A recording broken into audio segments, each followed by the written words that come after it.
Baik, terima kasih, Mbak Rizky atas, introduction-nya. Selamat pagi, Assalamualaikum warahmatullahi wabarakatuh. Salam sejahtera bagi, teman-teman semuanya yang hadir, pagi hari ini ya. Eee, ya, terima kasih juga buat, penyelenggara dan juga, teman-teman, adik-adik mahasiswa terutama yang hadir pagi hari ini, telah berkenan untuk meluangkan waktunya ya, mungkin sekitar, 60 atau 90 menit ke depan, untuk bisa, kita bersama-sama, belajar, memahami, apa itu digital financial services atau financial technology gitu ya.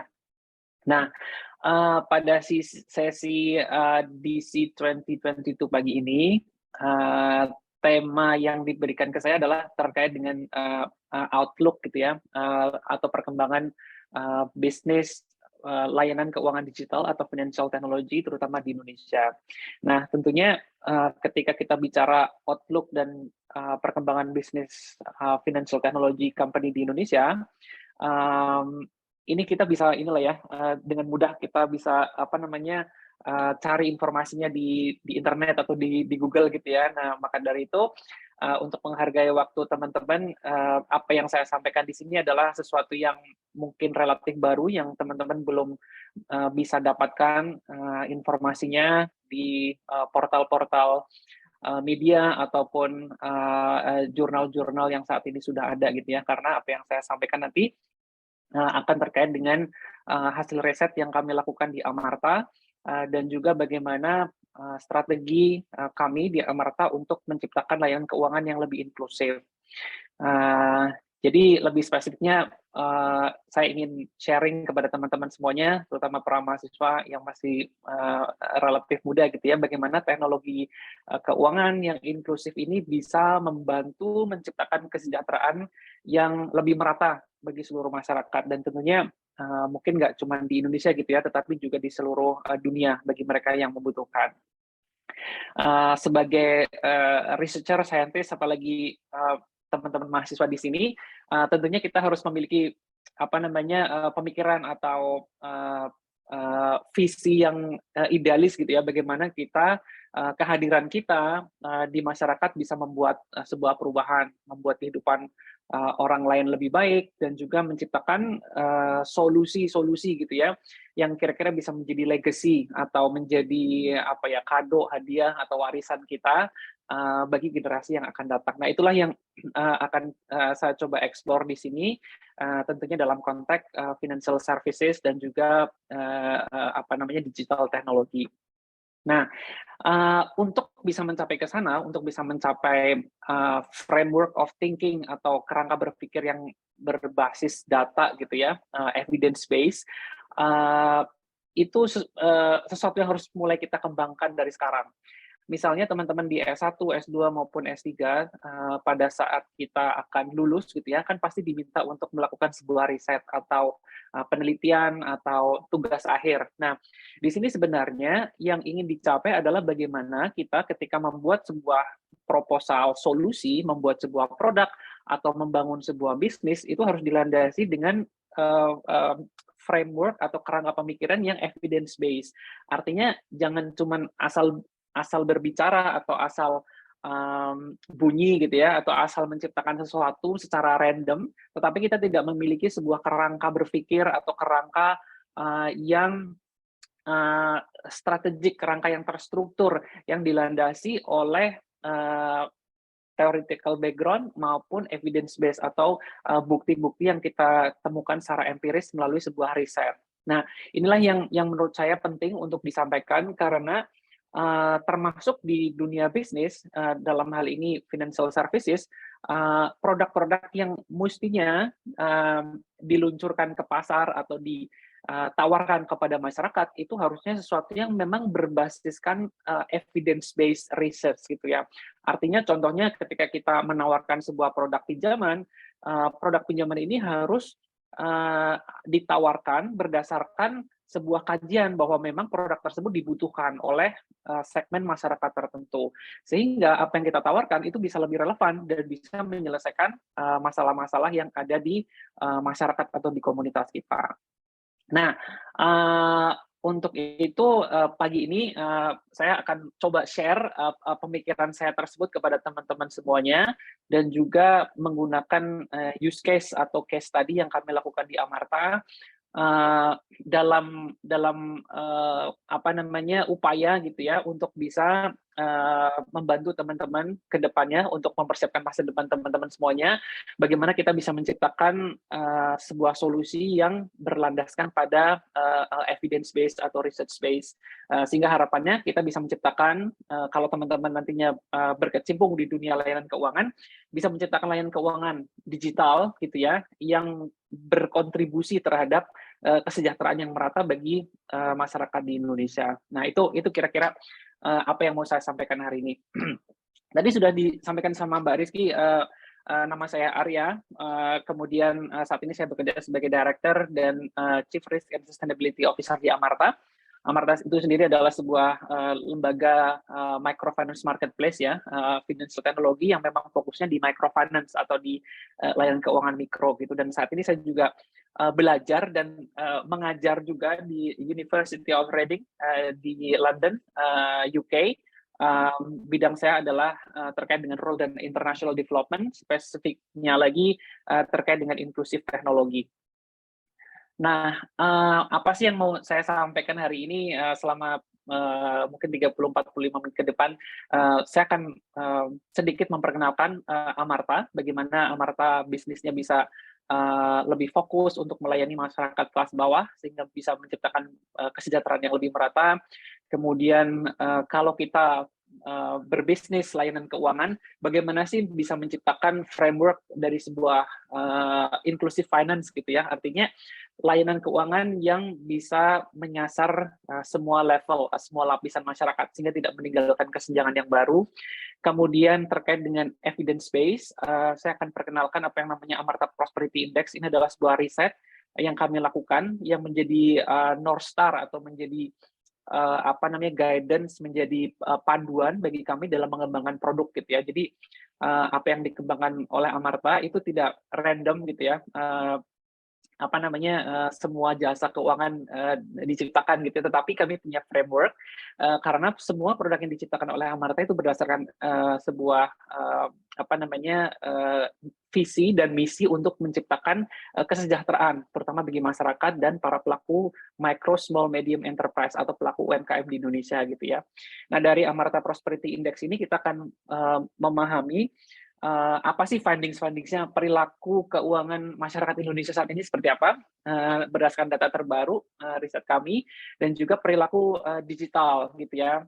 Kita akan melihat bagaimana orang-orang menggunakan apa namanya, internet atau smartphone gitu ya, perilaku mereka seperti apa, dan juga risiko dari sebuah teknologi itu kayak gimana, kemudian untuk bisa memitigasi risiko atau mengurangi risiko dari sebuah teknologi, terutamanya adalah teknologi keuangan, itu kira-kira apa sih yang perlu dilakukan, dan yang terakhir adalah kita semuanya sebagai sebuah ekosistem, sebagai sebuah apa namanya, masyarakat gitu ya, yang terdiri dari berbagai macam peran, ada mahasiswa, ada dosen, kemudian ada pebisnis, ada mungkin regulator, ada yang bekerja di kebijakan publik, itu bisa sama-sama berkolaborasi agar equitable digital society atau masyarakat di ekosistem digital ini bisa lebih setara gitu ya. Artinya tidak menciptakan kesenjangan-kesenjangan yang apa namanya, tidak perlu seperti itu. Nah, yang pertama yang ingin saya perkenalkan adalah tentang Amarta gitu ya. Nah, Amarta itu sendiri namanya itu berasal dari bahasa Sanskerta gitu ya. Artinya sebenarnya kehidupan atau menciptakan kehidupan yang baik gitu ya. Artinya kehidupan yang tidak hanya fokus pada diri kita sendiri, tetapi kehidupan dengan apa namanya, purpose yang lebih besar. Artinya kita bisa ketika kita hidup, kita semestinya bisa menciptakan kebaikan dan meringankan penderitaan orang lain. Seperti itulah visinya Amarta gitu ya. Jadi sejak Amarta didirikan sebagai sebuah microfinance, dulu kami belum menggunakan teknologi gitu ya. Pada tahun 2010, kami memang sudah punya visi shared prosperity, bagaimana kita bisa menciptakan kesejahteraan yang merata gitu ya. Maka dari itu fokusnya dari Amarta adalah memberikan modal kerja kecil-kecil gitu ya, terutama kepada para perempuan pelaku usaha mikro dan kecil di pedesaan. Nah, saat ini kami beroperasi di sekitar 35.000 desa di seluruh Indonesia. Di sini ada petanya gitu ya, dan sudah menjangkau lebih dari 1,2 juta pengusaha mikro perempuan gitu. Kenapa perempuan? Karena dari riset Financial Inclusion Index gitu ya, sebagian besar segmen MSMI atau usaha mikro itu pelakunya adalah perempuan sebagai pelaku usaha informal. Misalnya ibu yang ada di foto ini gitu ya, dia pengrajin apa namanya anyaman gitu ya. Kemudian kita melihat misalnya di pedesaan atau di pinggir-pinggir kota itu kita melihat ibu-ibu yang jualan di warung gitu ya, jualan makanan. Nah, mereka ini adalah sektor usaha mikro yang kategorinya adalah informal. Informal itu artinya dia tidak punya SIUP, izin usaha ya. Mereka mungkin tidak punya rekening di bank, mereka tidak punya apa namanya track record atau apa namanya dokumen-dokumen yang sekiranya itu dimiliki oleh pengusaha-pengusaha yang lebih besar gitu ya. Ketika kita misalnya memiliki PT, pasti kita memiliki dokumen-dokumen yang mana menjadikan usaha kita itu usaha formal. Nah, dagang soto, kemudian jualan sayur, kemudian kerajinan-kerajinan seperti ini, pemilik kerajinan, itu tentunya sebagian besar tidak memiliki dokumen-dokumen seperti itu. Makanya mereka adalah kategori bisnis informal. Nah, usaha informal ini yang sebagian besarnya dioperasikan atau dijalankan oleh perempuan, itu sulit mendapatkan layanan keuangan formal, misalnya dari bank. Kenapa? Karena ketika mereka apa namanya pergi ke bank kemudian meminjam uang untuk modal kerja, mereka tidak layak untuk mendapatkan kredit dari bank karena tidak ada surat atau dokumen formal tadi gitu ya. Akhirnya walaupun mereka memiliki potensi yang besar, walaupun mereka karakternya baik gitu ya, tetapi tetap tidak mendapatkan pinjaman atau kredit dari bank gitu ya. Paling-paling mereka mendapatkan kredit itu yang sifatnya adalah berupa bantuan atau program pemerintah gitu ya, misalnya ada dana bergulir atau dana CSR untuk pengembangan bisnis. Nah, mereka bisa mendapatkan seperti itu, tapi tentunya jumlahnya sangat terbatas gitu ya. Maka dari itu sejak Amarta berdiri, kami melihat bahwa ini sebenarnya potensi yang besar, tetapi belum dilayani oleh lembaga keuangan formal seperti perbankan. Nah, sejak saat itulah Amarta fokus untuk melayani para pengusaha mikro ini yang sebagian besar perempuan, terutama yang mereka berada di pelosok-pelosok pedesaan gitu ya. Nah, caranya adalah dengan membentuk grup lending. Jadi seperti kayak kelompok ibu-ibu arisan gitu ya, satu kelompok ada 10 orang, 15 orang.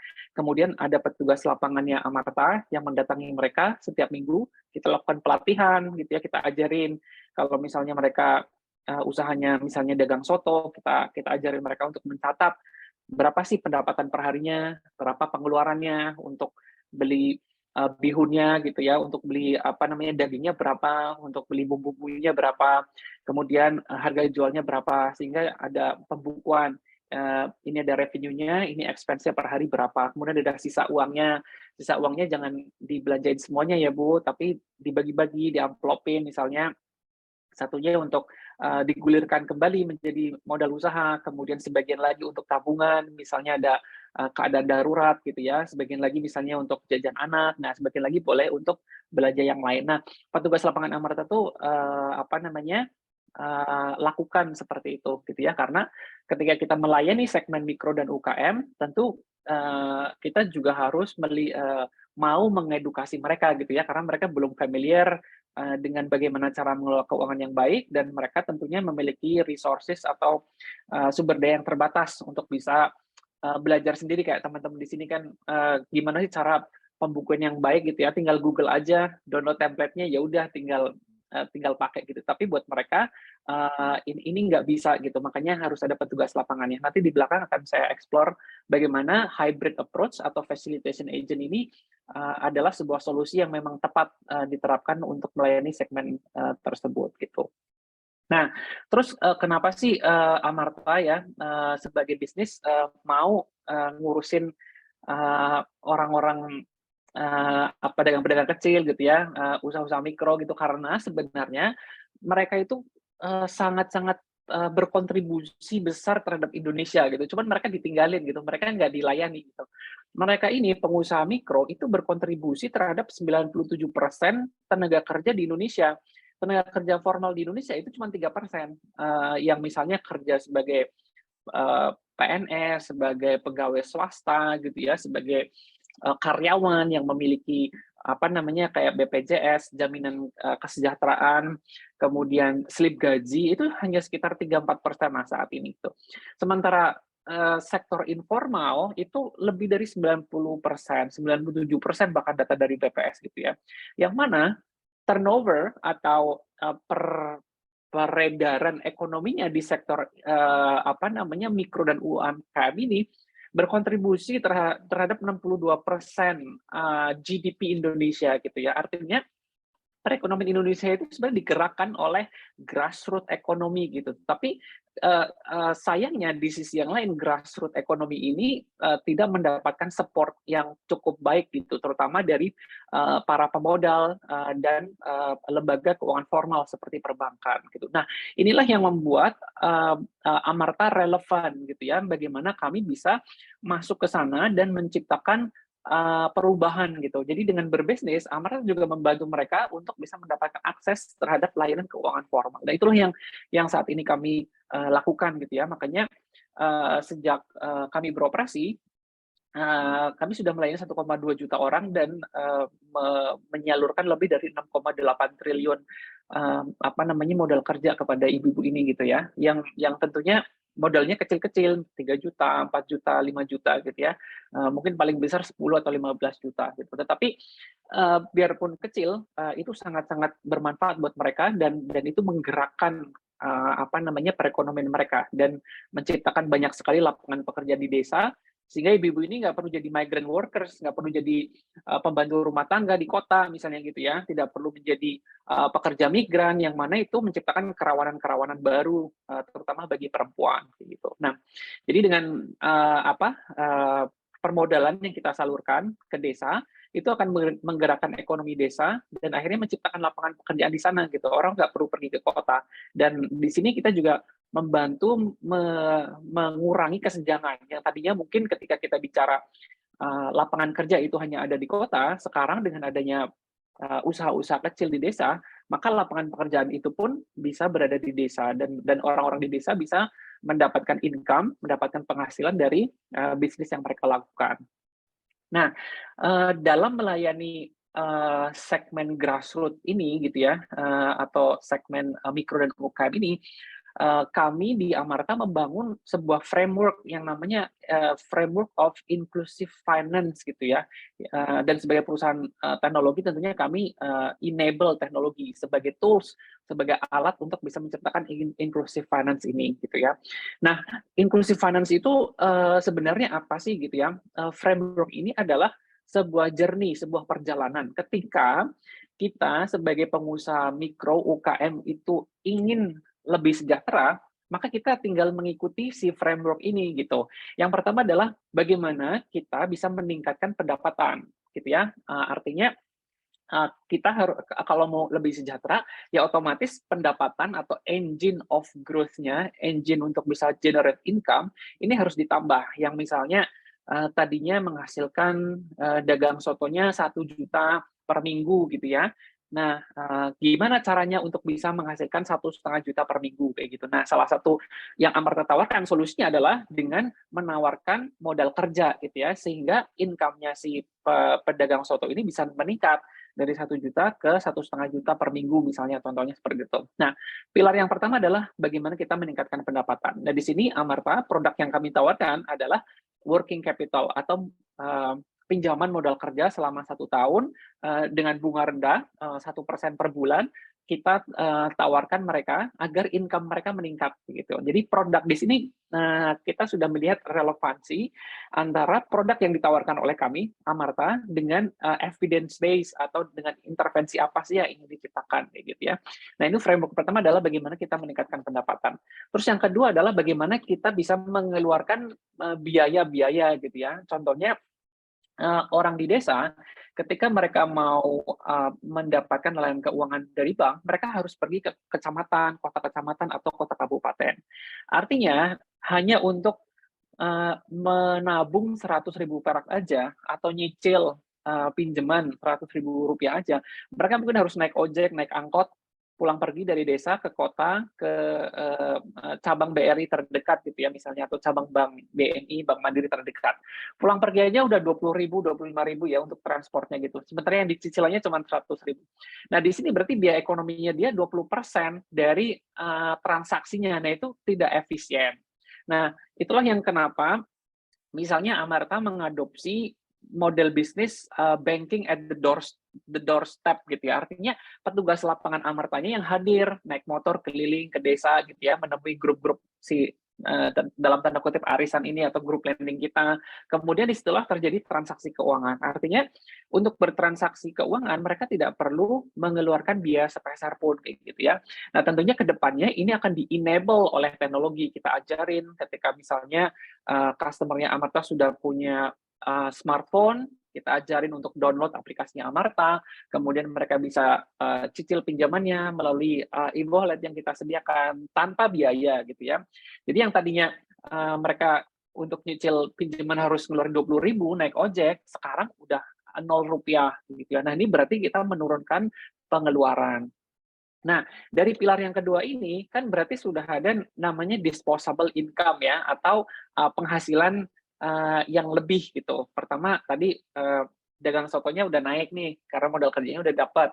Yang kedua biayanya udah turun. Nah, berarti akan ada uang lebih kan. Nah, uang lebih ini kita ajarin mereka untuk menabung gitu ya. Jadi uh, kami bekerja sama dengan lembaga keuangan yang lainnya, mengajari orang-orang pengusaha mikro ini agar mereka rajin menabung gitu. Nah, biasanya menabung itu kan sesuatu yang abstrak, sesuatu yang sulit. Makanya kita juga mengedukasi mereka, misal dengan namanya target savings plan. Misalnya, Bu, Ibu ini kan pengen punya sepeda motor. Nah, sepeda motor itu bisa misalnya didapatkan dengan menabung 10.000 per hari, misalnya kayak gitu ya. Atau misalnya Ibu pengen punya kambing gitu ya.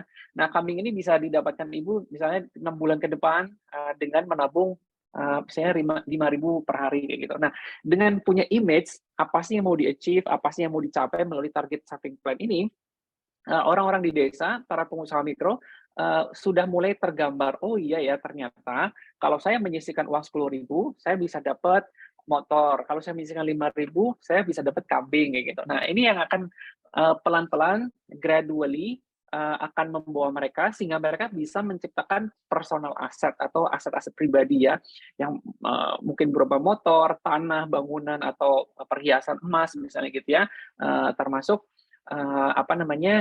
aset-aset pribadi yang lain yang lebih besar, misalnya punya ruko atau punya aset yang lain. Nah, dari sini setelah mereka sejahtera dan punya savings gitu ya, punya personal asset, tentunya kita akan bicara bagaimana harus protect asetnya. Misalnya sudah punya tabungan, sudah punya aset pribadi, tapi ketika anaknya diare gitu ya, uangnya habis, kambingnya dijual gitu ya, karena harus berobat, harus beli mondar-mandir ke rumah sakit. Nah, di sini perlu adanya protections. Nah, protection di sini mungkin berbeda dengan asuransi yang kita punya seperti orang-orang di kota ya. Micro insurance itu biasanya menyasar atau mengcover penyakit-penyakit yang memang itu identik dengan risiko di desa, misalnya malaria, demam berdarah, sakit diabetes gitu-gitu ya, yang kira-kira biasanya menguras tabungan. Nah, misalnya dengan membayar premi 20.000 per tahun, mereka bisa klaim ketika misalnya kena demam berdarah, misalnya bisa klaim terus dapat misalnya 5 juta atau 10 juta gitu ya, sehingga mereka nggak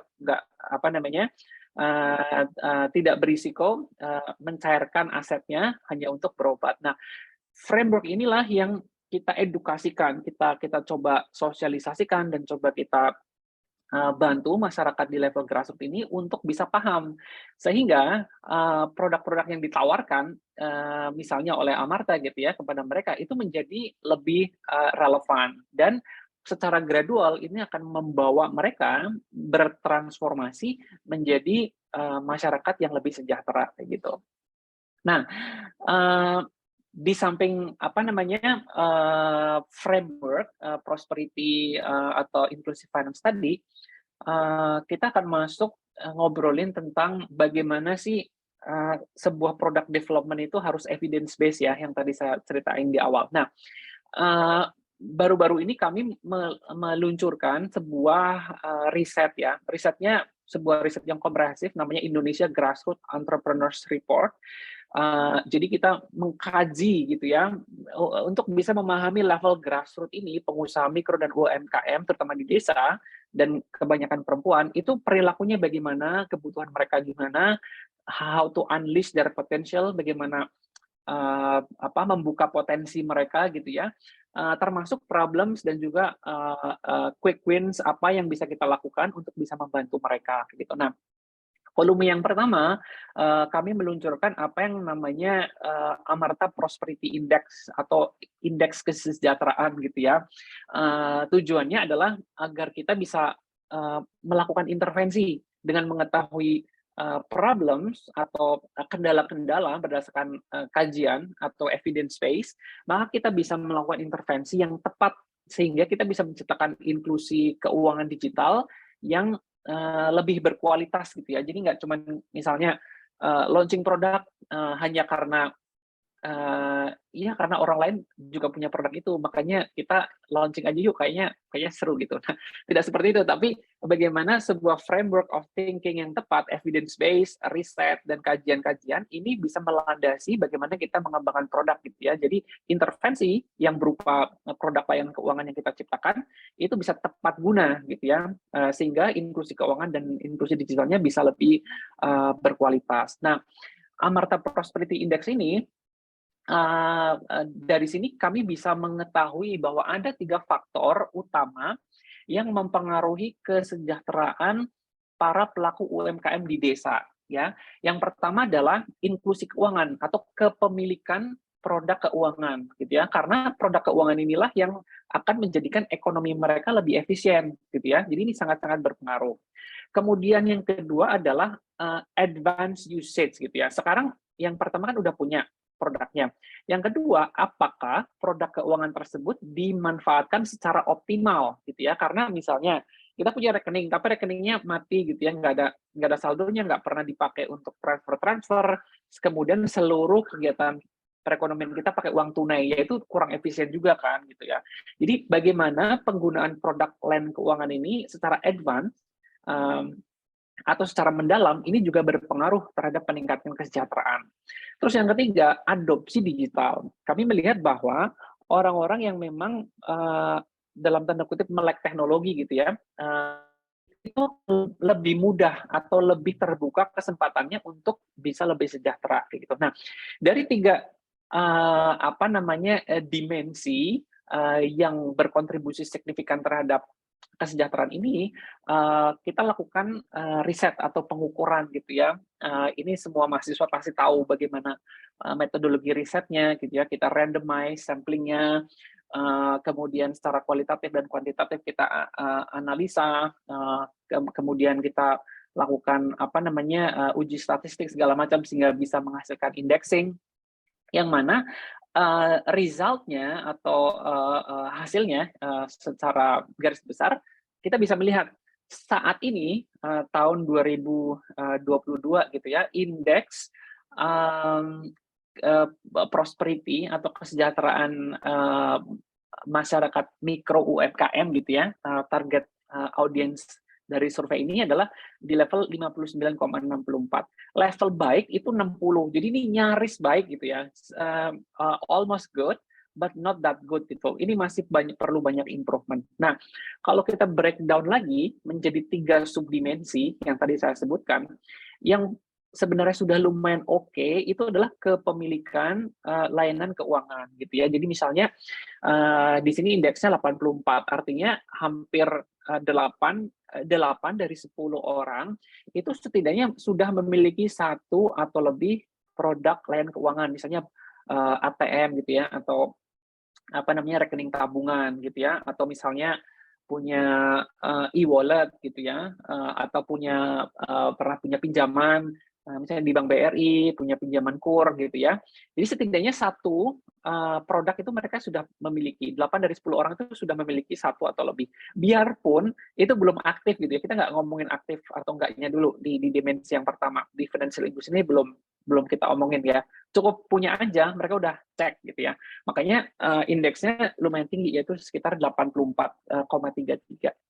Tetapi ketika kita masuk ke subdimensi yang kedua, apakah produk layanan keuangan yang tadi sudah dipunyai itu dimanfaatkan untuk kegiatan sehari-hari, terutama untuk aktivitas yang produktif gitu ya, yang menunjang kesejahteraan, itu ternyata belum, karena indeksnya masih 22,55. Artinya hanya 2 dari 10 orang yang memang sudah secara aktif menggunakan layanan-layanan keuangan untuk menunjang produktivitas kerja mereka. Misalnya rekeningnya dipakai nih untuk menerima pembayaran ketika jualan soto. Oh ini Ibu bisa bayar pakai QRIS gitu, pakai apa namanya GoPay atau pakai OVO udah bisa nih kayak gitu. Nah itu berarti udah canggih tuh. Nah tapi hanya 2 dari 10 orang gitu ya. Artinya yang lain yaudah maaf di sini hanya bisa terima cash gitu. Dia terima cash terus kembaliannya juga cash kayak gitu. Jadi mereka belum advance ya, belum memahami bahwa ada produk-produk keuangan digital yang bisa dipakai untuk menunjang efisiensi usaha mereka kayak gitu. Terus hanya 35,19 yang memiliki akses dan mendapatkan benefit dari formal loans gitu ya. Formal loans itu berarti misalnya mereka dapatin kredit dari Bank BRI, dari KUR, kemudian misalnya sudah eligible atau sudah layak mendapatkan kredit dari Bank Mandiri, Bank BCA gitu ya, yang artinya mereka sudah memiliki kapasitas bayar dan juga kelayakan kredit gitu. Itu hanya sekitar 3 dari 10 orang. Nah, ketika kita masuk ke dimensi selanjutnya, yaitu dimensi adopsi digital, itu juga hanya sekitar 20% ya, 20,5 yang sudah memanfaatkan produk-produk digital kayak e-commerce, kemudian fintech, kemudian digital payment untuk menunjang usaha-usaha mereka. Tetapi di sini mereka sebenarnya sudah melek teknologi gitu ya, dan karena dibuktikan 8 dari 10 orang itu udah pakai sosial media, wah kemana-mana udah TikTok-an, udah Instagram Live ya, status Instagramnya tiap hari diupdate atau bahkan tiap jam. Tapi mereka belum mampu menggunakan e-commerce misalnya, oh gimana ya jualan sotonya itu melalui GoFood gitu ya, gimana sih cara mendaftarkan warung soto saya jadi merchant di Shopee Food gitu ya misalnya, atau di GoFood gitu. Nah mereka belum memanfaatkan itu, padahal ketika mereka paham dan bisa menggunakan layanan tersebut untuk menunjang usaha mereka, tentu kan berarti jualan sotonya nggak cuma di kampung atau RT-nya dia saja ya, tetapi juga bisa menjangkau daerah-daerah lain yang lebih luas, yang lebih jauh gitu. Karena dengan adanya layanan antar dari ekosistem digital, misalnya Gojek atau Shopee gitu. Nah, ini sayang sekali hanya baru 2 gitu ya, dari 10 orang yang memiliki kemampuan untuk bisa melakukan hal tersebut gitu. Nah, ketika kita melihat indeks by gender, sebenarnya di sini nggak ada gap yang signifikan antara laki-laki dengan perempuan gitu ya. Perempuan sedikit lebih bagus gitu ya, artinya mereka lebih banyak menggunakan layanan keuangan, mungkin karena sebagai bendahara rumah tangga gitu ya. Tetapi sebenarnya tidak ada gap yang signifikan. Artinya ini sudah cukup baik, artinya nggak ada gender gap, karena di negara-negara Afrika misalnya kesenjangan antara laki-laki dengan perempuan dalam kepemilikan layanan keuangan itu sangat-sangat tinggi gitu. Nah, kalau di Indonesia ini alhamdulillah nih baik gitu ya, laki-laki perempuan setara dalam hal layanan keuangan. Nah, kalau kita melihat sebenarnya apa sih yang paling banyak dimiliki gitu ya dalam hal layanan keuangan, yang paling pertama adalah tabungan. Tabungan otomatis dapat kartu ATM kan kalau zaman sekarang gitu ya. Tapi hanya itu aja gitu.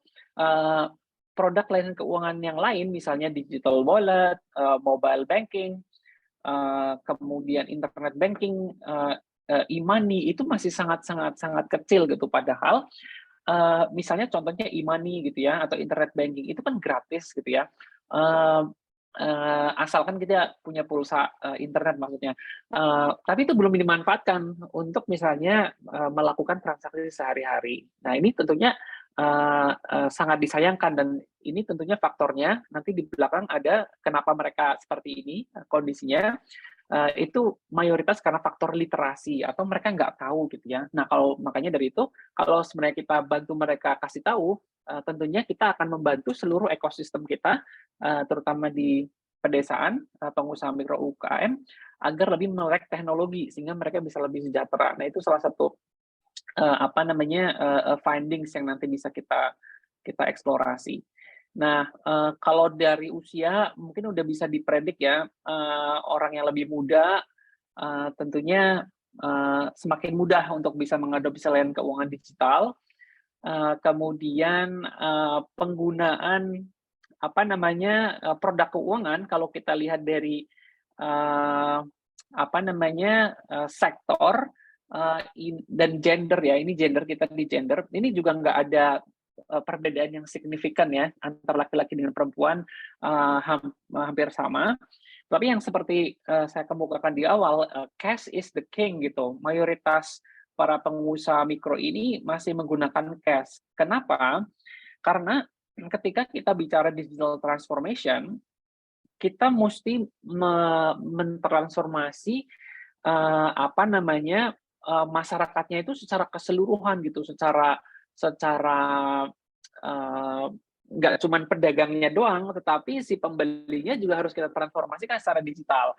Kan misalnya merchant-nya, warung sotonya udah bisa, terima QR code, udah bisa terima, GoPay, OVO gitu ya, dan segala macam. Tetapi pembelinya belum punya smartphone untuk membayar, tentunya dia akan beli dengan uang tunai. Jadi, digital transformation itu harus dilakukan secara menyeluruh, secara secara the whole ecosystem harus ditransformasikan. Karena kalau enggak, ini akan terjadi gap dan ujung-ujungnya semua orang masih akan, nyaman dengan cash gitu ya. Eee nah inilah yang kondisi yang kita alami sekarang. Ketika kita melihat, apa namanya, penggunaan aktif, produk layanan keuangan ini, eee layanan non tunai, atau apa namanya, cashless dan juga, financial technology, ini belum dipakai oleh, generasi baby boomers ya, atau kalau teman-teman di sini mahasiswa mungkin orang tua kalian itu, belum banyak yang menggunakan teknologi layanan keuangan digital. Nah, nanti kalau pulang ke rumah coba ditanya kenapa gitu ya, sebagai bagian dari riset. Ditanya kenapa, kemudian, teman-teman bisa mulai jelasin, ketika menggunakan layanan keuangan ini sebenarnya aman loh, asalkan kita tahu caranya gitu ya. Nah, dengan layanan keuangan digital ini sebenarnya akan lebih praktis, nggak perlu repot dan biayanya lebih rendah kayak gitu. Nah, di sisi yang lain baby boomers atau orang tua kita sebenarnya mereka lebih layak untuk, mendapatkan akses layanan kredit dari bank gitu ya. Karena tentunya, karena, mungkin sudah, usianya, sudah matang, kemudian mereka sudah punya track record keuangan yang baik, makanya sebenarnya mereka lebih punya akses, atau kemudahan ketika mereka ingin meminjam uang ke bank. Sayangnya mereka belum, melek teknologi gitu ya, artinya jadinya ada gap nih antara, kelayakan dengan, kemampuan mereka untuk mengakses, padahal produknya sudah ada, kayak gitu. Nah, di sini berarti kan ada gap, ketika kita bisa mengajari mereka bahwa ada loh layanan keuangan atau misalnya, kredit modal kerja yang layak buat, orang tua ini gitu ya, untuk segmen ini, kemudian kita kasih tahu kepada mereka, sebenarnya mereka akan lebih layak atau lebih mudah untuk bisa mendapatkan, akses layanan keuangan tersebut. Kalau di antara sektor tidak ada perbedaan yang signifikan, artinya semua sektor, mau agriculture, ataupun perdagangan, ataupun jasa gitu ya, misalnya bengkel, salon, apa namanya, jasa-jasa seperti itu nggak ada perbedaan yang signifikan, termasuk industri rumah tangga atau processing. Jadi, semuanya masih inilah, boleh dibilang semua sektor masih rendah dan masih pada pakai, cash semuanya, kayak gitu. Nah, ketika kita lebih jauh lagi melihat apa namanya pola-pola transaksinya, mereka itu alasan utamanya adalah takut salah gitu ya. Ketika mereka download misalnya aplikasi apa namanya GoPay mau bayar-bayar gitu ya, aduh takut salah nih kalau salah pencet nanti uangnya hilang kayak gitu. Nah, takut salah ini yang menyebabkan mereka nggak percaya diri untuk menggunakan atau memiliki produk-produk layanan keuangan non tunai.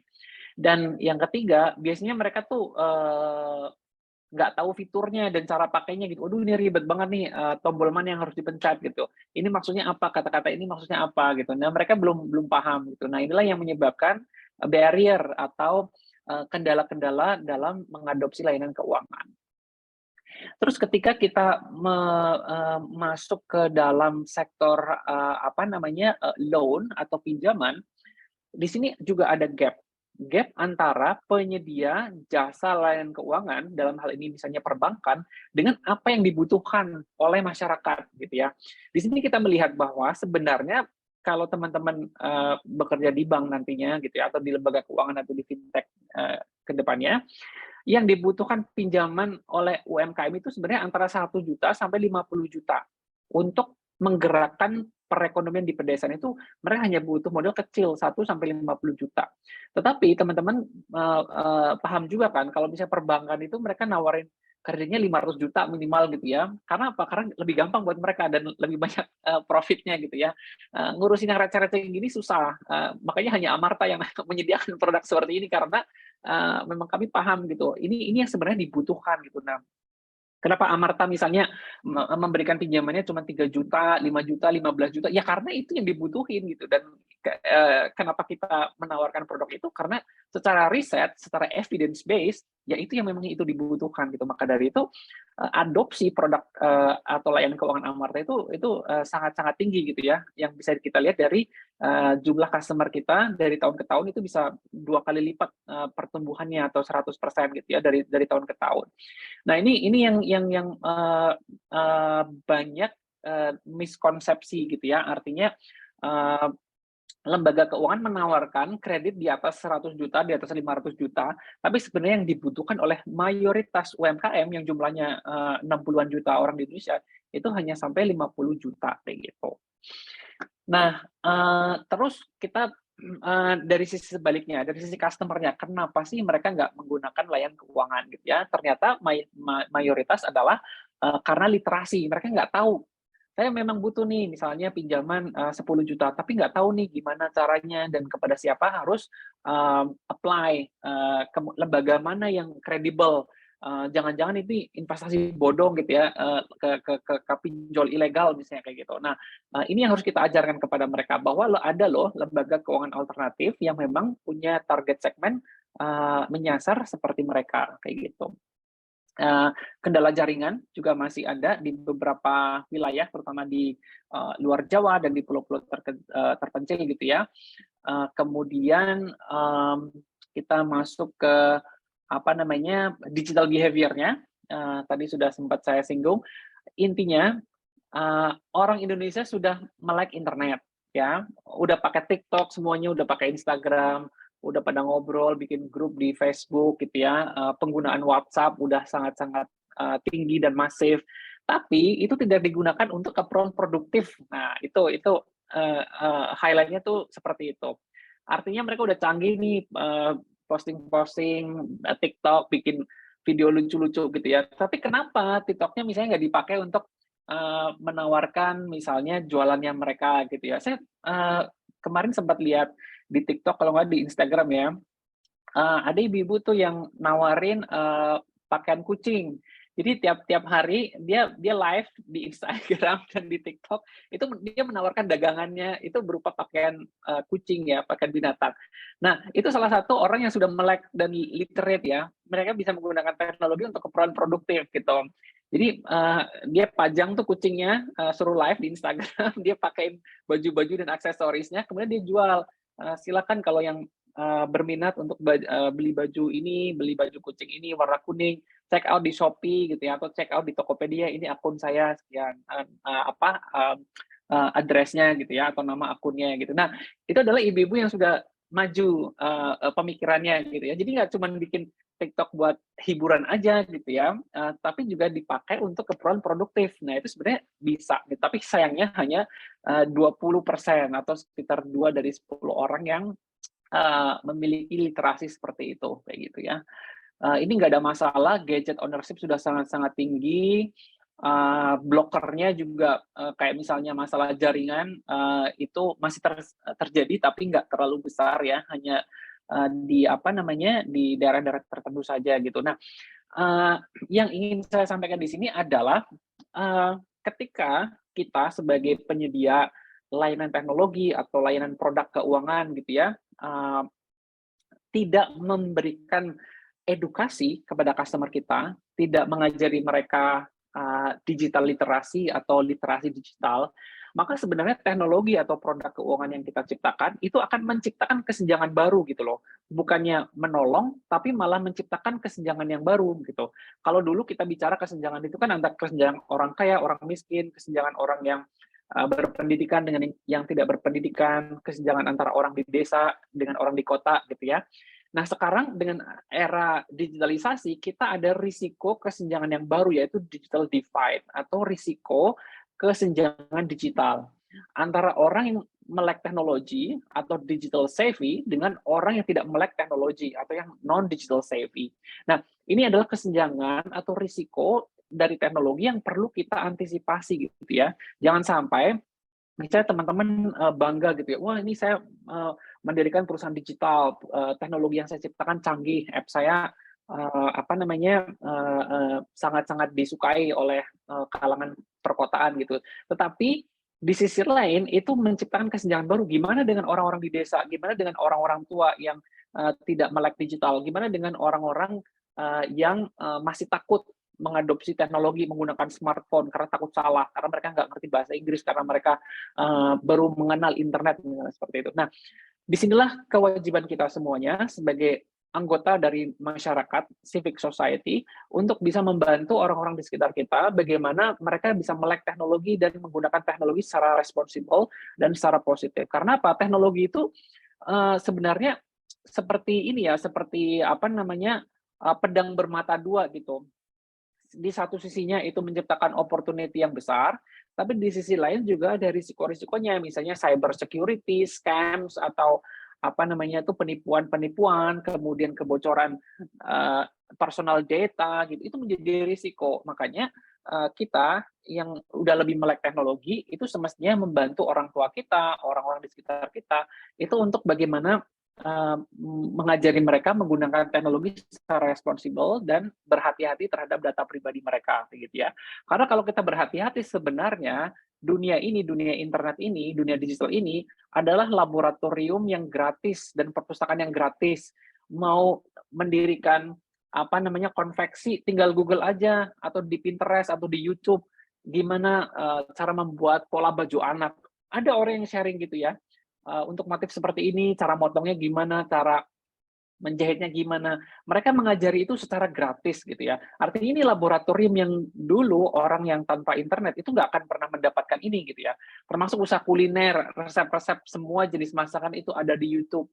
Cara videonya, cara ngulek sambelnya itu ada semuanya. Tinggal kita mau atau enggak menggunakan itu untuk apa namanya meningkatkan pendapatan atau kesejahteraan kita gitu ya. Makanya tanggung jawab kita itu adalah bagaimana kita mengedukasi, dan itulah yang senantiasa kami lakukan gitu ya sebagai penyelenggara, misalnya dengan menggunakan pelatihan literasi digital untuk UMKM, kemudian bagaimana kita bisa memberikan apa namanya memandu para pengusaha mikro dan UKM ini bisa lebih sejahtera melalui transformasi digital. Ini yang nggak cuma Amarta, tapi juga teman-teman semuanya perlu lakukan gitu ya. Nah, ini facilitation agent artinya adalah kita-kita ini nggak cuma petugas Amarta gitu ya, tetapi kita hendaknya dalam era transformasi digital itu bisa menjadi fasilitator.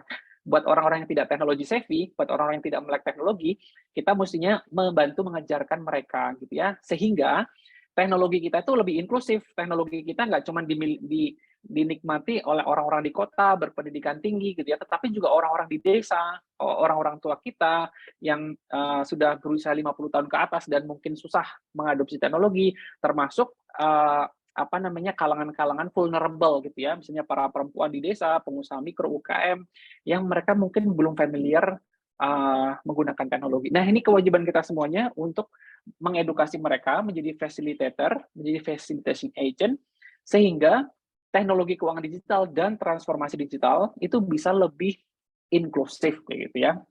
Nah, ini poin terakhir saya. Kalau kita mau lebih konkret gitu ya, apa sih yang perlu dilakukan untuk bisa menciptakan layanan keuangan digital yang lebih merata, yang bisa untuk tersedia gitu ya buat seluruh rakyat Indonesia.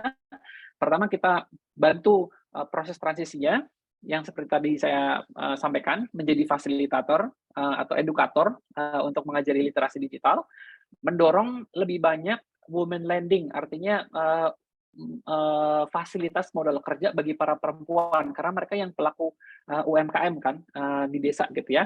Kemudian infrastruktur digital juga harus lebih merata, kemudian pendampingan yang tadi saya ceritain di awal, bagaimana petugas lapangan Amarta ngajarin bookkeeping atau pencatatan laporan keuangan gitu ya, agar mereka bisa lebih sejahtera dan memahami framework untuk bisa mencapai kesejahteraan gitu ya.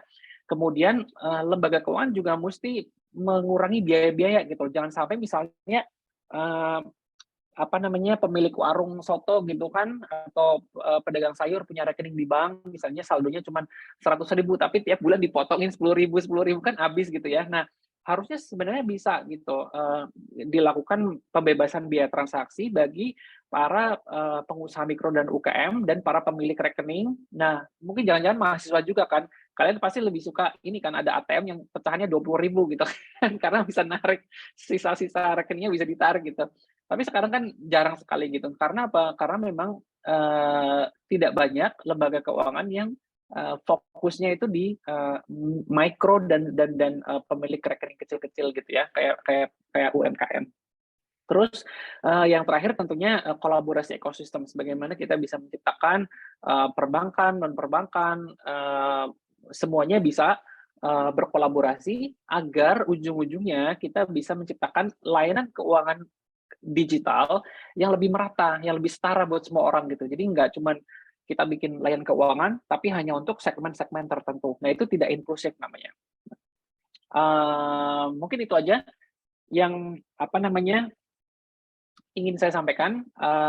Terima kasih banyak sudah mendengarkan. Kayaknya saya sudah hampir masuk ke limit waktu. Terima kasih banyak teman-teman.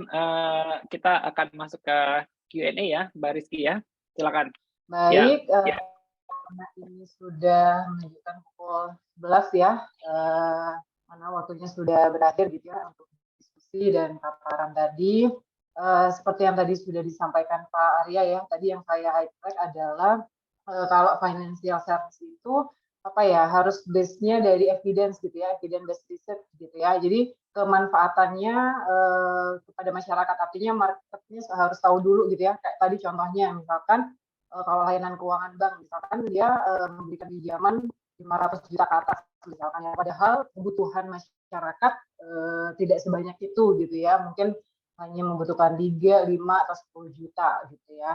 Dan tadi yang mungkin yang menarik ya dari teman-teman kalau memperhatikan terkait inclusive finance framework-nya, tadi ada 4 step yang disampaikan gitu ya, mulai dari bagaimana cara meningkatkan pendapatan dengan adanya modal kapital, kemudian bagaimana menurunkan biaya tadi ya dengan adanya digitalisasi, kemudian step selanjutnya tadi target saving gitu ya. Jadi harus juga didampingi gitu ya, bagaimana cara masuk ke instrumen perbankan gitu ya. Kemudian nanti step keempat bisa punya personal asset yang tentunya juga harus bisa diproteksi gitu ya untuk apa namanya proteksi diri lah dan keluarga juga seperti itu. Oke, dan satu lagi tadi Aira yang benar-benar yang mungkin harus diperhatikan teman-teman ya. Saat ini tuh sudah cukup banyak ya, terutama teman-teman sekarang gitu ya melek teknologi gitu ya, tapi tidak digunakan untuk yang produktif. Jadi nah itu ya nanti mungkin minimal tadi yang sudah disampaikan Pak Arya, mulai dari keluarga sendiri mungkin bisa literasi atau edukasi mungkin ke Bapak Ibu yang mungkin sebenarnya sudah punya gitu ya akun dan lain sebagainya, cuma mungkin belum digunakan secara produktif dan lain sebagainya seperti itu. Baik, terima kasih banyak sekali lagi kami sampaikan kepada Pak Arya Widianto yang sudah berkenan hadir pada kesempatan kali ini. Untuk itu saya mohon berdiri, saya kembalikan kepada MC.